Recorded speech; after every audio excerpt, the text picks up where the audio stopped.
जय Hind. Welcome to Bright Maths. आज हम लोग एचसीएफ और एलसीएम से बहुत ही इम्पोर्टेंट प्रश्न को हल करने वाले हैं, तो आप अच्छी तरह समझने के लिए वीडियो के अंत तक बने रहिए। आइए क्वेश्चन नंबर 31। अब कहिएगा 31 नंबर से ही क्यों, इससे पहले का क्वेश्चन कहा गया? तो इससे पहले का क्वेश्चन हल किया जा चुका है, वो वीडियो आपको प्लेलिस्ट में मिल जाएगा, आप वहां जाकर के देख सकते हैं, या फिर उसका लिंक आई बटन या फिर डिस्क्रिप्शन में मिल जाएगा। आइए क्वेश्चन क्या कहता है उसको देखिए। दो संख्याओं का लघुत्तम समापवर्ती उनके महत्तम समापवर्तक के 12 गुना है तथा लघुत्तम समापवर्ती एवं महत्तम समापवर्तक का योग 403 है। यदि पहली संख्या 93 हो तो दूसरी संख्या कितनी होगी?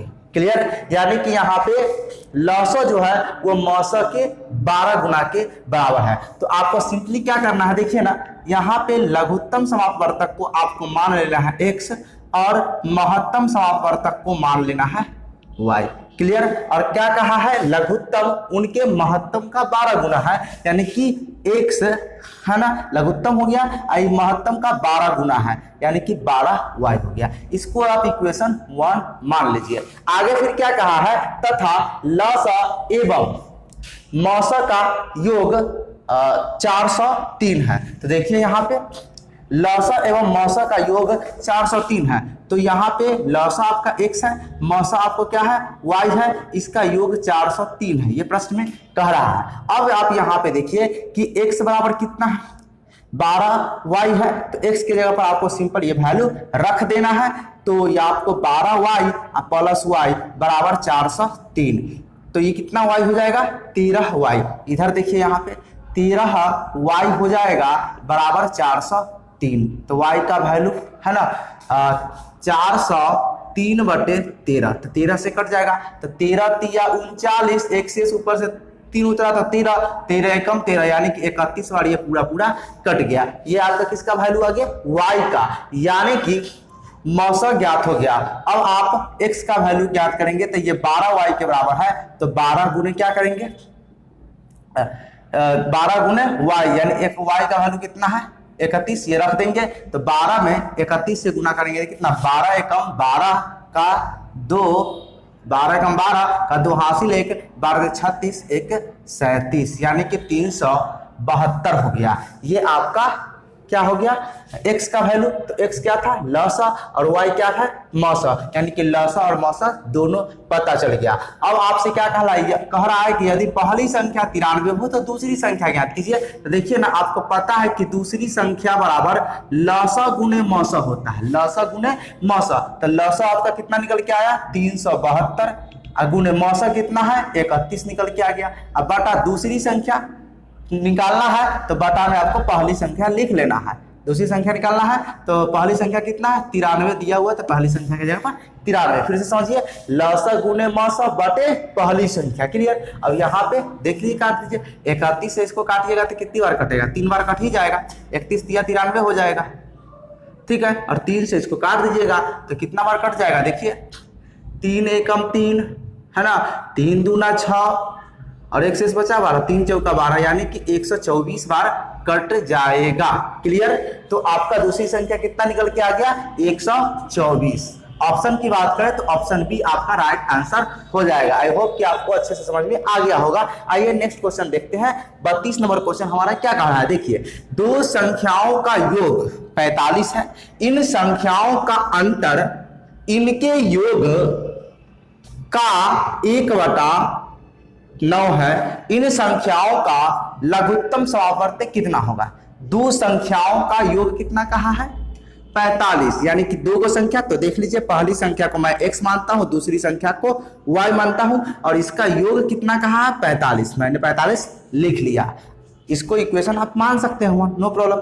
आगे कहता है इन संख्याओं का अंतर इनके योग का 1/9 है, यानी कि अंतर तो घटा देना है, पहली संख्या माइनस दूसरी संख्या, और अंतर कितना है? इनके योग का 1/9, तो योग कितना है? 45 है ना, का दो संख्याओं का योग कितना है? 45, तो इसका 45 का 1/9 है, यही कहा है, ठीक है। तो इसको आप काट देंगे 9 से 5, 45 को कितनी बार कट जाएगा? 5 बार। तो डायरेक्टली मैं यहाँ पे लिख देता हूँ 5।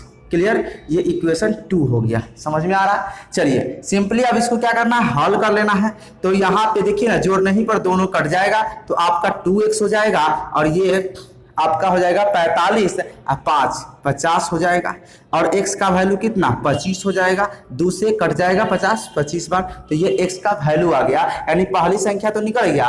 फिर इक्वेशन 1 से है ना, इसी वैल्यू को इक्वेशन 1 में रख देंगे, समीकरण 1 से अगर चाहे 2 से कुछ भी में रख सकते हैं, कोई प्रॉब्लम नहीं है। तो x का वैल्यू कितना है 25 है, तो यहाँ पे 25 रख देंगे, और y का वैल्यू कितना, तो y रहने दीजिए, अब बराबर 45। सिंपली y बराबर आपका क्या करना है 45 माइनस इसको उस साइड कर देंगे तो आपका हो जाएगा 25। तो यहाँ से घट जाएगा 45 में से 25 घट जाएगा तो आपका कितना बच जाएगा 20। ये हो गया y का वैल्यू, इसमें कोई प्रॉब्लम नहीं। आगे कहा है इनका लघुत्तम समापवर्त्य कितना होगा, तो पहली संख्या हमारा 25, दूसरी संख्या हमारा 20 आ गया, इसका लघुत्तम समापवर्त्य कहा है। तो देखिए लघुत्तम निकाल देते हैं, यहाँ पे 25 है और 20 है, इसका लघुत्तम निकालेंगे तो आपका 2 से तो नहीं लगेगा लेकिन 5 से तो लग जाएगा। 5 पंचे 25, 5 चौका 20, क्लियर, ये हो गया। एलसीएम कहाँ है ना, तो देख लीजिए एलसीएम आपको निकाल देते हैं। देखिए लघुत्तम समापवर्त्य कितना होगा, तो क्या होगा 5 गुने 5 गुने 4, 5 पंचे 25, 25 चौका 100, ये आपका लघुत्तम समापवर्त्य हो जाएगा। ऑप्शन की बात करें तो ऑप्शन ए आपका राइट आंसर हो जाएगा। आई होप कि ये प्रश्न आपको अच्छे से समझ में आ गया होगा।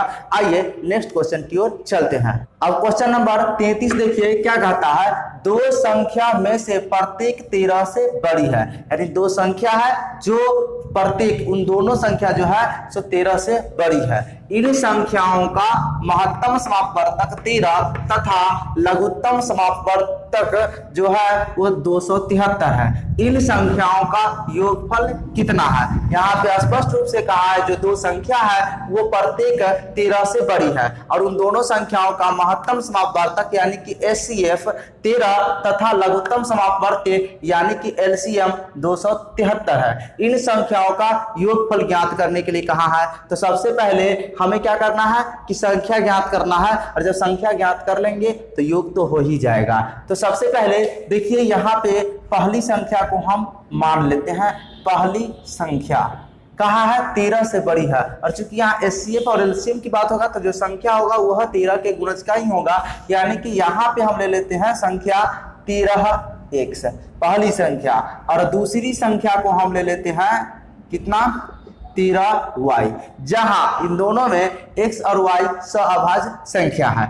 अब बात आता है प्रश्न के अनुसार, देखिएगा एक फॉर्मूला आपको पता है कि एक संख्या गुने दूसरी संख्या है ना, HCF और LCM में क्या संबंध होता है, एक संख्या गुने दूसरी संख्या बराबर लसा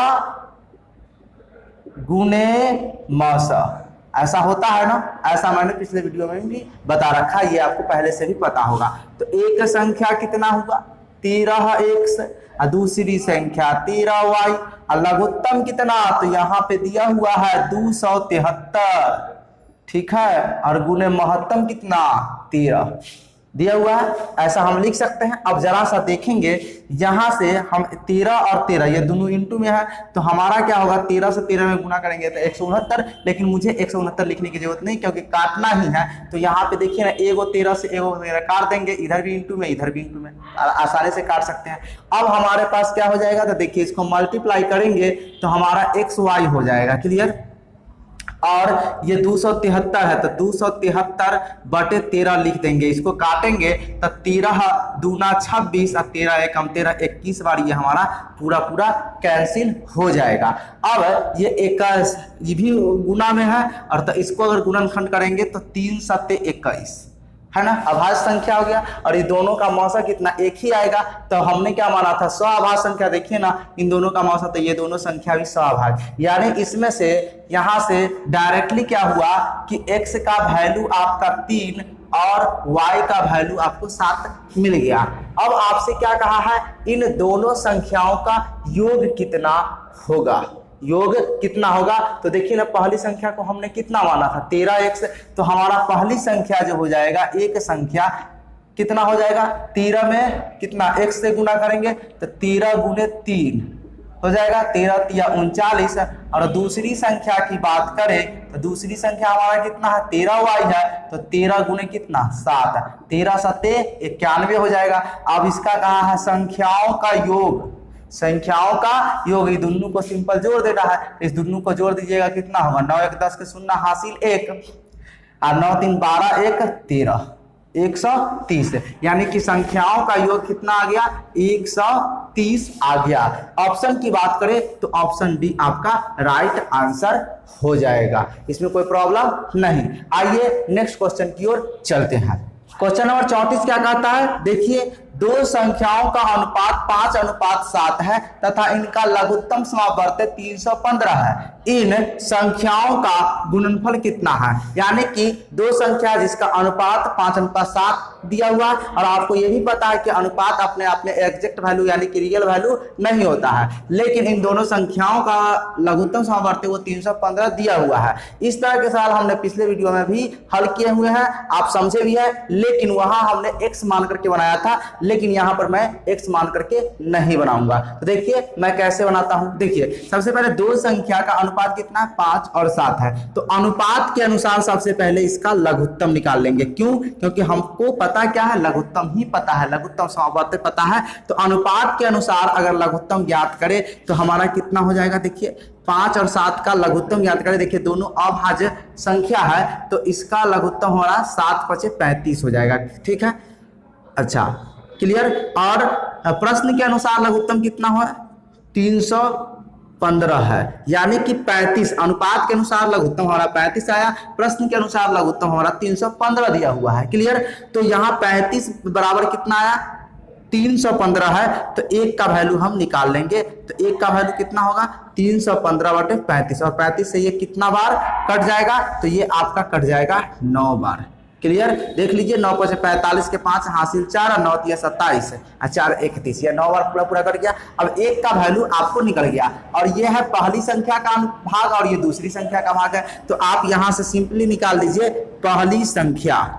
पहली संख्या आपका कितना है, 5 है, तो यहां से सिंपली 9 से 5 में गुना कर देना है, यानी 5 × 9, 9 × 5 = 45। क्यों हमने 9 से 5 में गुना किया, क्योंकि 1 के बराबर हमारा 9 आया है, तो ये 5 है, तो क्योंकि इसके अनुसार ये 35 लघुत्तम आया था, इसके अनुसार 35 = 315, तो 1 = 9, तो इसीलिए 1 का वैल्यू हमें पता चल गया, तो 5 का वैल्यू पता आसानी से चल जाएगा, इसलिए हमने इसने 5 में 9 से मल्टीप्लाई किया, यानी कि पहली संख्या हमारा 45 आ गया। अगर दूसरी संख्या की बात करें तो दूसरा भाग हमारा क्वेश्चन में क्या दिया हुआ है, अनुपात के अनुसार 7 है, तो इसमें 7 से 9 में मल्टीप्लाई कर देंगे, तो 9 × 7 = 63 हो जाएगा। अब सिंपली क्या करना है, इसका मल्टीप्लाई करना है, क्यों, क्योंकि क्वेश्चन में कहा है इन संख्याओं का गुणनफल, यानी पहली और दूसरी संख्या का गुणनफल। तो देखिए यहाँ पे 45 है और 63 है, इसका गुना कर देना है, तो 3 × 5 = 15 हासिल 1, 4 × 3 = 12 1 × 13, 6 × 5 = 30 के 0 हासिल 3, 6 × 6 = 24 और 3 = 27, इसको सिंपल जोड़ देना है, तो 5 3 7 1 8 और ये 2, यानी कि 2835 हमारा आंसर आ गया। ऑप्शन की बात करें तो ऑप्शन डी हमारा राइट आंसर हो जाएगा। आई होप कि आप अच्छे से समझ गए होंगे। आइए नेक्स्ट क्वेश्चन की ओर चलते हैं। क्वेश्चन नंबर 35 देखिए क्या कहता है, दो संख्याओं का योग 216 है तथा इनका महत्तम समावर्तक 27 है, ये संख्याएं हैं, क्लियर। यहाँ प्रश्न को फिर से समझिए, क्या कहता है, दो संख्याएं हैं जिनका योगफल 216 है और वही दो संख्याओं का महत्तम समावर्तक 27 है, तो वह दो संख्या कौन कौन सी है उसको बताने के लिए कहता है। ऑप्शन जरा से देखिए, सभी ऑप्शन में दो दो संख्याएं दी गई है, यानी ऑप्शन ए में 54 और 162 है, और इसको जोड़ते हैं तो आपका 216 आता है, क्लियर। यहाँ भी 108 और 108 इसको भी जोड़िएगा 216, 27 और 189 इसको भी जोड़ने पर 216 आता है, और डी ऑप्शन तो इनमें से कोई नहीं है। लेकिन हमारा आंसर क्या होगा ये देखना है, तो जोड़ने पर तो 216 आ रहा है, तो एक बात जो कह रहा है वो पूरा हो रहा है। दूसरा क्या कहता है, इनका मौसा 27 होना चाहिए, तो ये चेक करना पड़ेगा क्या इनका और इनका मौसा 27 होता है या नहीं। अगर 27 होगा तो हो जाएगा, नहीं होगा तो नहीं होगा। तो देखिए ना 54 और 162, 54 और 162, तो 54 दूना 108, क्लियर। 12 में से 8 गया 4, और यहाँ पे आपका 5 बचेगा, सॉरी यहाँ पे 2 बार नहीं, डायरेक्टली ये 3 बार ही कट जाएगा। 3 चौका 12 और 3 5 15 1 16, पूरा पूरा ये कैंसिल हो चुका। यानी कि इसका HCF हमारा यानी कि महत्तम समावर्तक 54 आया। अब वहां कितना का था 27, तो ये तो ऑप्शन हमारा नहीं होगा। आइए 108 108 108 और 108 का HCF ज्ञात कीजिएगा, तो 108 ही होगा क्योंकि दोनों तो कॉमन है, तो यह 108 HCF हो जाएगा। तो यहाँ पे 27 हो कह रहा है, यहाँ पे आ रहा है 108, तो ये हमारा आंसर नहीं हो पाएगा। आइए 27 और 189 का देखते हैं। तो 27 और 189, तो 27 से 7 7 49 हासिल 4 7 दूना 14 4 18, यानी कि पूरा पूरा कट गया। तो इसका HCF हमारा कितना आ गया 27 आ गया। और कह भी रहा है क्वेश्चन में कितना मौसा 27 है, HCF 27 है, योगफल कितना 216। 216 तो सबको जोड़ नहीं पा रहा, लेकिन इस दोनों में HCF 27 नहीं आया है। इसका HCF आपका 54, इसका HCF 108, लेकिन इसका HCF है 27। इसमें दोनों, इसमें जो क्वेश्चन में कहा है जो योगफल 16, तो योगफल 16 भी आ रहा है, मौसा का रहा 27, तो इसका मौसा 27 भी आ रहा है। इसीलिए हमारा राइट आंसर सी हो जाएगा, यानी कि पहली संख्या 27, दूसरी संख्या 189। वो क्लियर समझ गए होंगे। आइए नेक्स्ट क्वेश्चन की ओर चलते हैं। क्वेश्चन नंबर 36 हमारा क्या कहता है कि दो संख्याओं का अंतर 12 है तथा इनका महत्तम समावर्तक 12 है। ये संख्याएं है। अब यहाँ पे देखिए इन संख्याओं का देखिएगा, इसमें भी 2 संख्या दिया गया है प्रत्येक ऑप्शन में, और कहा है दो संख्याओं का अंतर, उसमें योग कर रहा था, इसमें अंतर, तो इसमें अंतर कीजिएगा तो 12 आएगा। देखिए 78 में से 66 घटा दीजिएगा तो आपका 12 आता है। 82 में से 70 घटाइएगा तो 12 आ रहा है। 106 में से 94 घटाइएगा तब फिर भी 12 आ रहा है। और यहाँ 96 में से 84 घटा दीजिएगा फिर भी 12, अंतर तो 12 आ रहा है। तो अंतर वाला बात तो सब में लागू होता है। अब बात आता है कि महत्तम समावर्तक 12 आता है या नहीं। तो जिसका महत्तम समावर्तक 12 आएगा वही संख्या हमारा होगा। ठीक है, तो यहाँ पे देखिए ना 66 है और 78 है, तो इसका एक बार 66 लगेगा, घटाएंगे तो 2 और ये 1 हो जाएगा। क्लियर, तो 12 यहाँ 66 उतर जाएगा, तो 12 पंचे 60 और ये 6, तो 12 यहाँ आ जाएगा, ये वाला 12 और 6 दूना 12, ये पूरा पूरा कैंसिल हो गया। यानी कि इसका HCF कितना आ गया 6 आया। और कहता कितना है क्वेश्चन है 12 आना चाहिए, तो 12 तो नहीं आया, तो ये ऑप्शन हमारा नहीं होगा। आइए इसका चेक करते हैं 70 और 82, तो 70 एकम 70, ये हो जाएगा घट करके 12 आएगा और ये आपका 70 उतर जाएगा। और फिर यहाँ पे देखेंगे तो 12 पंचे 60, ये 0 ये 1, तो 12 और 10 एकम 10 शेष 2, इसको उठा के यहाँ लाएंगे तो यहाँ पे 2 पंचे 10, ये कैंसिल हो गया। लेकिन इसका मौसा कितना आया HCF 2, लेकिन क्वेश्चन में 12 कह रहा है, इसलिए ये भी आंसर नहीं होगा हमारा। आइए इसको देखते हैं 94 और 106 का। तो 106 एक ही बार 94 लगेगा, तो 6 में 4 गया 6 में 4 गया 2 और ये 1 12, और ये 94 यहाँ आएगा तो कितना हो जाएगा 12 सते 84, 12 सते 84 घटाएंगे तो 10, ये 12 तो 10 एकम 10 2 10 यहाँ आएगा, 2 पंचे 10, इसका भी HCF कितना आया 2 ही आया। तो ये भी ऑप्शन हमारा नहीं होगा। तो बचा कौन D बचा, तो D पक्का होगा निश्चित तौर पे। लेकिन फिर भी मैं जांच करके बता देता हूँ। देखिए 84 है और 96 है, तो 84 कम 84, तो ये 2 हो गया और ये 1 12 शेष बचा, ये 84 12 सत्ते 84 पूरा पूरा कट गया। और यहाँ पे HCF कितना बचा 12। तो अंतर तो सब में हो रहा था, लेकिन HCF 12 जो कह रहा था प्रश्न में वो केवल इसमें आया, इसीलिए ये हमारा राइट आंसर हो जाएगा। यानी कि ऑप्शन डी में हमारा योग अंतर 12 और HCF भी 12 आ रहा है, इसीलिए हमारा डी राइट आंसर हो जाएगा। दूसरे तरीका से भी इसे हल कर सकते हैं। क्या देखना है कि मौसा 12 हो रहा है ना, तो इसमें दो संख्या दिया गया है, जिस ऑप्शन में दोनों संख्या 12 से पूरा पूरा कट जाएगा वही हमारा ऑप्शन सही होगा। तो इन सभी में भाग दीजिएगा, तो ये 12 से दोनों संख्या पूरा नहीं कटेगा, लेकिन ये दोनों संख्या पूरा 12 से कट जाएगा। तो इस तरह से भी हमारा ऑप्शन डी राइट आंसर हो जाएगा। आइए अब क्वेश्चन नंबर 37 की ओर चलते हैं। क्वेश्चन नंबर हमारा 37 क्या कह रहा है, दो संख्याओं x तथा y का मौसा 3 है तथा लसा 105 है। यदि x प्लस y बराबर 36 हो तो x बटा x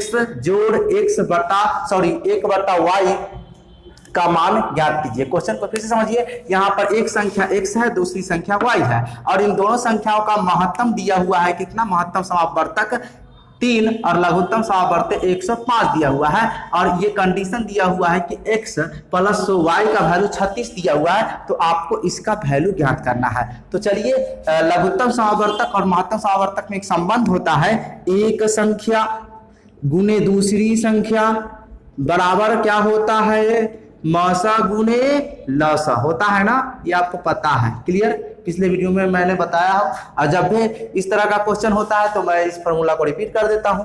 तो एक संख्या आपका कितना है, x है और दूसरी संख्या कितना है, y है, तो x गुने y xy हो गया और मौसा कितना है आपका 3 और लसा 105। इसको अगर गुना कर दीजिएगा तो आपका कितना हो जाएगा, 5 तिया 15 हासिल 1, 3 जीरो में गुना करेंगे तो 0 1 जोड़ देंगे तो 1 हो जाएगा, 3 एकम 3, तो यहाँ पे 315 आ गया एक्स वाई का वैल्यू। क्लियर।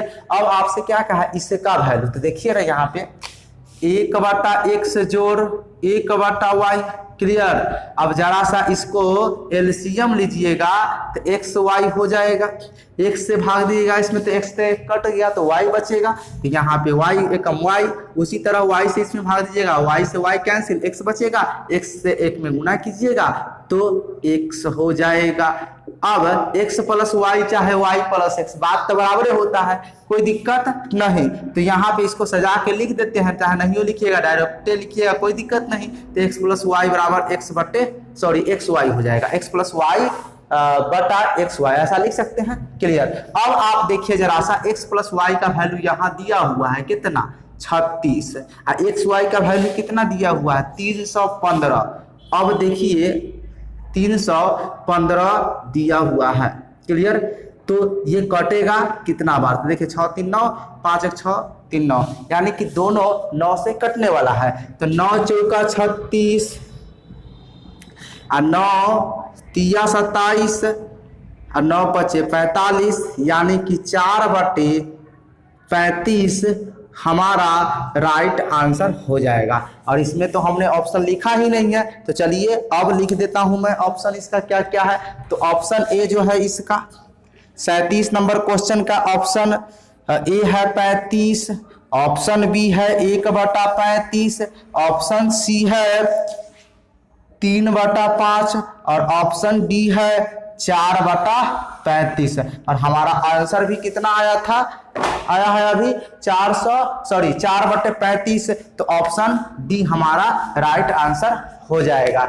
आई होप कि ये तीनों प्रश्न आपको अच्छे समझ में आ गया होगा। आइए नेक्स्ट क्वेश्चन की ओर चलते हैं। क्वेश्चन नंबर 38 देखिए क्या कहता है, 3 संख्याओं का अनुपात 1:2:3 है तथा इनका महत्तम समापवर्तक 12 है। तो ये संख्याएं हैं, यानी कि 3 संख्या जिसका अनुपात दिया गया है और उन तीनों संख्याओं का महत्तम समापवर्तक दिया गया है, वो तीनों संख्या कौन कौन सी है ये पता करने के लिए कहता है। तो आपको एक बार पता होना चाहिए कि अनुपात अपने आप में रियल वैल्यू नहीं होता है। क्लियर।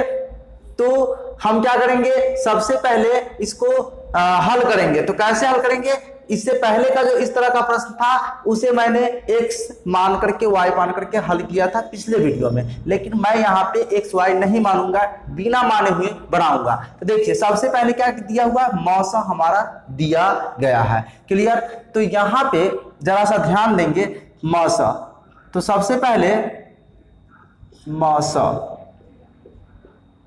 क्लियर। इसके अनुसार, अनुपात के अनुसार इसका मौसा क्या होता है, तो मौसा वही होता है जो कॉमन होता है। तो देखिए ना, इनमें 1 2 3 में कॉमन क्या होगा, उभयनिष्ठ गुणनखंड एक ही होगा, एक के अलावा कुछ नहीं होगा। तो अनुपात के हिसाब से, यानी इसमें कॉमन क्या होगा, 1 होगा। अनुपात के हिसाब से मौसा 1 आया और इस मौसा बराबर हमारा क्वेश्चन के अनुसार मौसा कितना दिया हुआ है, 12 दिया हुआ है। देख लीजिए फिर से, इसका अगर मौसा कीजिएगा 1 में 2 से दीजिएगा तो 2 ही बार कट जाएगा, ये कैंसिल हो गया, फिर 1 ही बचा, और 1 से 3 में दीजिएगा तो 1 3 3 कट गया, पूरा पूरा कट गया। मौसा कितना आया? 1 ही आया ना, अनुपात के अनुसार मैं बात बोल रहा हूं, तो अनुपात के अनुसार मौसा 1, और यहाँ रियल में वास्तव में इसका मौसा कितना है? तीनों संख्याओं का 12 है, तो अनुपात के हिसाब से 1 और वास्तव में हमारा 12 आ रहा है, तो 1 बराबर कितना? 12 हो गया। अब कहता है कि 3 गो संख्या क्या क्या होगा, तो देखिए ना, पहली संख्या का भाग हमारा कितना दिया हुआ? 1, दूसरी 2, तीसरा 3 अनुपात के रूप में है, तो हमारा पहली संख्या की बात करें, पहली संख्या कितना हो जाएगा? 1 है, और 1 बराबर 12, तो 12 हो गया। दूसरी संख्या की बात करें तो दूसरी संख्या हमारा कितना है? 2 है ना, तो 1 का वैल्यू 2, 12 है, 2 का वैल्यू कितना होगा? 12 दूना 24, यानी 12 गुने 2 हमारा 24 आ जाएगा। तीसरी संख्या की बात करें तो तीसरी संख्या का अनुपातिक वैल्यू कितना है? 3 है, और 1 का वैल्यू 12 है, तो 12 गुना 3, 12 तिया 36, और ये इसमें एक कर ही देते हैं, क्या दिक्कत है? 12 24 36 आ गया। अब 12 24 36 किस ऑप्शन में है? तो ऑप्शन सी हमारा राइट आंसर हो जाएगा। क्लियर? एकदम बिल्कुल आसान तरीके से निकल गया। आइए अगले क्वेश्चन की ओर चलते हैं। क्वेश्चन नंबर 39 हमारा क्या कहता है, इसको देखिए। 3 संख्याएं 3 अनुपात 4 अनुपात 5 के अनुपात में है तथा इनका लघुत्तम समावर्त्य 2400 है तथा तो मौसा कितना होगा? तो देखिए, सबसे पहले अनुपात दिया हुआ है। अभी हमने क्या बताया कि अनुपात अपने आप में वास्तविक वैल्यू नहीं होता है, ठीक है। तो मैं क्या करूंगा, सबसे पहले अनुपात के अनुसार हम इसका लघुत्तम ज्ञात करेंगे। क्यों? क्योंकि हमको लघुत्तम पता है क्वेश्चन के अनुसार कितना? 2400। उसमें महत्तम पता था तो महत्तम ज्ञात किया, इसमें लघुत्तम पता है तो लघुत्तम ज्ञात करेंगे।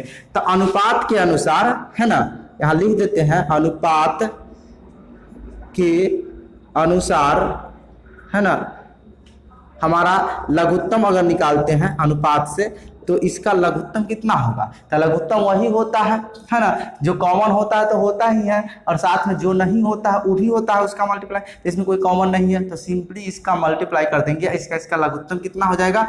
3 गुने 4 गुने 5 हो जाएगा। तो 3 गुने 4 गुने 5 हो जाएगा। 5 का 20 तिया 60, 5 का 20 तिया 60। इसका लघुत्तम हमारा कितना हो गया?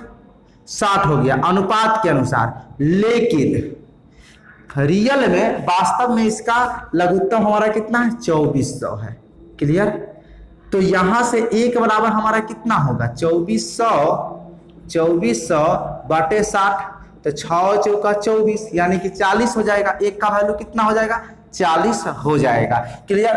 अब हम संख्या की बात करते हैं, पहली संख्या, एक संख्या या पहली संख्या। एक संख्या का अनुपात कितना है? 3 है, तो 40 गुने 3 120। दूसरी संख्या की बात करें तो हमारा 40 गुने 4 हो जाएगा, क्योंकि दूसरा का अनुपात कितना? 4 है, तो 4 चौका 16 160। और तीसरी संख्या की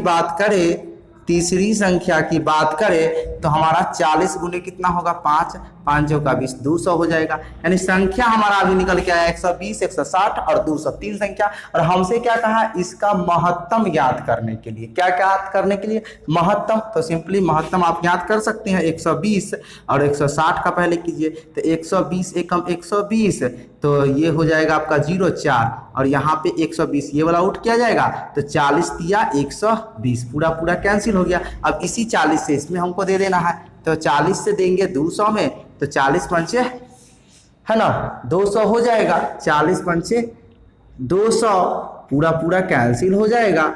ठीक है, तो हमारा HCF फाइनली कितना निकल के आ गया? 40। आपने देखा कि बिना एक्स वाई माने बिल्कुल आसान तरीके से इसका वैल्यू आंसर आ गया। तो आई होप कि ये समझ गए होंगे। और ऑप्शन की बात करें तो इसका answer option A right answer हो जाएगा। क्लियर? आइए नेक्स्ट क्वेश्चन की ओर चलते हैं। अब क्वेश्चन नंबर 40 देखिए क्या कहता है। दो संख्याओं का योग 528 है तथा इनका महत्तम समावर्तक 33 है। ऐसी संख्याओं के कितने जोड़े हैं? देखिए दो संख्या है जिसका योगफल 528 है और उन दो संख्याओं का महत्तम समावर्तक 33 दिया गया है। अब कहता है ऐसी संख्याओं के कितने जोड़े हो सकते हैं जिनका योगफल 528 और महत्तम समावर्तक कितना हो जाएगा? 33। क्लियर। तो आइए देखते हैं। सबसे पहले हमारा महत्तम सामर्थ्य कितना है, 33 दिया हुआ है। तो हम क्या करते हैं, यहाँ पे पहली संख्या को, है ना, एक संख्या को हम मान लेते हैं 33x और दूसरी संख्या को हम मान लेते हैं 33y। ऐसा क्यों? क्योंकि ये जो संख्या होगा उसका गुणज ही होगा, क्योंकि महत्तम वह संख्या होती है जो दी गई संख्या को काटती है। तो इसलिए मैंने क्या किया, जो संख्या माना उसमें x और y जो होगा वो सभाज्य संख्या होंगे और 33 इसके गुणज है। क्यों? क्योंकि महत्तम हमारा 33 है, तो मौसा क्या होता है, वह संख्या होती है जो दी गई संख्या को काटती है। तो मैंने संख्या कितना मान लिया, 33x और 33y। तो 33 से इसको भाग देंगे तो पूरा पूरा कट जाएगा, इसलिए मैंने इस तरह से इसको मान लिया है। क्लियर। अब यहाँ प्रश्न में कह रहा है कि दो संख्याओं का योग 528 है, तो यहाँ पे 33x प्लस 33y बराबर 528 हम लिख लेते हैं। अब यहाँ पे 33 हमारा हो जाएगा कॉमन, x प्लस y बराबर 528। क्लियर। अब यहाँ से x प्लस y बराबर कितना हो जाएगा, तो ये आपका 33 से 528 16 बार कट जाएगा। तो x प्लस y का वैल्यू हमारा कितना आ गया, 16 आया। अब कहा है कितने जोड़े, यानी कि x की जगह पर हम ऐसी कौन कौन सी वैल्यू रख सकते हैं जिसके जोड़ने पे हमारा कितना आ जाए, 16 आ जाए। तो देखिए पहला जो हम रख सकते हैं, नंबर 1 जो हम रख सकते हैं, 1 रख सकते हैं और कितना रख सकते हैं, 15। इसको हमने क्या माना है, सभाज्य। तो इसका महत्तम सामर्थ्य हमारा 1 आ जाएगा। दूसरा का हम क्या रख सकते हैं, तो हम रख सकते हैं 3 रख सकते हैं। कितना रख सकते हैं, 3 और 13। 3 और 13 रखेंगे तो कितना हमारा आ जाएगा, 16 आ जाएगा। इसमें कोई प्रॉब्लम नहीं। चलिए अब हम आगे की अगर बात करें तो हमारा क्या हो जाएगा, तीसरी संख्या ये हो सकता है कि 5 और 11 हो सकता है, और इसका भी हमारा महत्तम सामर्थ्य कितना आ जाएगा, 1, यानी कि सभाज्य संख्या होगा। अगर चौथा की बात करे तो वो हमारा संख्या कितना हो जाएगा, तो वो हमारा हो जाएगा 7 और 9। तो यहाँ पे यही जोड़ा है जिसको जोड़ने पर हमारा 16 आएगा, 1 और 15। तो 1 15 कितना होगा, 16, 3 13 16, 5 11 16, 7 और 9 16 आ रहा है। और ये जो भी जोड़ा हमने लिखा है यहाँ पे ये सभाज्य संख्या है। ये कैसे हम जाने, क्योंकि इस दोनों संख्याओं का मौसा 1 होगा, वही सभाज्य संख्या कहलाता है। तो यही संख्या संभव है, यानी कि कहा जाए तो ये संभव जोड़ा हो गया, संभव जोड़ा। क्लियर। संभव जोड़ा ये आपका हो सकता है। तो कितने संभव जोड़ा होंगे, 4। इसके अलावा नहीं। अगर होता भी है तो वह सभाज्य नहीं होगा, क्योंकि हमने आपको पहले ही बता दिया x और y सभाज्य संख्या है। क्लियर। ऑप्शन की बात करें तो यहाँ पे 4 जोड़ा क्लियर हुआ है, तो यहाँ ऑप्शन सी हमारा राइट आंसर हो जाएगा। क्लियर। आई होप कि इस वीडियो में बताए गए सभी प्रश्न आपको आसानी से समझ में आ गया होगा। अगर ये वीडियो आपको पसंद आए तो कर दीजिए लाइक, और वीडियो को कर दीजिए अधिक से अधिक अपने मित्रों के साथ शेयर। और इस वीडियो को आप अगर पहली बार देख रहे हैं तो हमारे चैनल को कर लीजिए सब्सक्राइब, और लेटेस्ट वीडियो का नोटिफिकेशन पाने के लिए बेल आइकन को प्रेस करके ऑल नोटिफिकेशन को ऑन कर ले, जिससे लेटेस्ट वीडियो का नोटिफिकेशन आपको सबसे पहले मिलता रहे। मिलते हैं नेक्स्ट वीडियो में, तब तक के लिए धन्यवाद। जय हिंद, जय भारत।